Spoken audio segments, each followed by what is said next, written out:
పశువుల దాహార్తిని తీర్చేందుకు నీటి తొట్టెలను నిర్మించడం జరుగుతుందని ఉపాధి హామీ పథకం గండేపల్లి ఏపీఓ గంగా భవానీ తెలిపారు. కాకినాడ జిల్లా గండేపల్లి మండలం నీలాద్రిరావుపేటలో పశువుల నీటి తొట్టెల నిర్మాణానికి ఆమె శంకుస్థాపన చేశారు. ఈ సందర్భంగా ఆమె మాట్లాడుతూ మండలంలోని 9 గ్రామాలకు 19 పశువుల నీటి తొట్టెలు మంజూరయ్యాయన్నారు. మండలంలోని 984 కుటుంబాలకు 100 రోజులు పని కల్పించామన్నారు. మిగిలిన 7000 కుటుంబాలకు 62 రోజులు పని కల్పించామన్నారు. అలాగే జిల్లాలోనే అత్యధిక పని దినాలు కల్పించిన మండలం గండేపల్లి అని ఆమె గుర్తు చేశారు.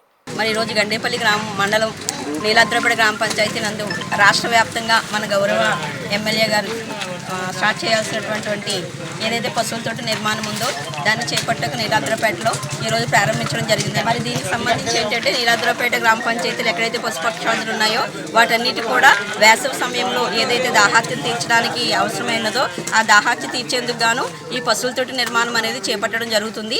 దీనికి సంబంధించి మనకి మండలంలో మొత్తం 19 శాంక్షన్ ఉండడం జరిగిందండి. దీనికి 9 గ్రామాల్లో అంటే ఎక్కడైతే మనకి పశువు గణన ఎక్కువ ఉందో అలాంటి గ్రామాల్లో వీటిని ప్రారంభించడం జరుగుతుంది. అదేవిధంగా ఉపాధి హామీ పథకం ద్వారా మన గండేపల్లి మండలంలో చూసుకున్నట్లయితే గత ఆర్థిక సంవత్సరంలో మరి జిల్లాలో ఉన్నటువంటి 20 మండలాల్లో అధికంగా చేసినటువంటి పని దినాలు చేసినటువంటి మండలం గండేపల్లి మండలం అండి.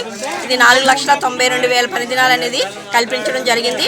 అదేవిధంగా 100 రోజుల పని దినాల కల్పనలో కూడా మన గండేపల్లి మండలం సుమారుగా 984 కుటుంబాలకి 100 రోజులు కల్పించడం జరిగింది. అలాగే మిగిలిన 7,000 కుటుంబాలకు కూడా సరాసరిగా 62 రోజుల పని దినాలను కల్పించడం జరిగింది.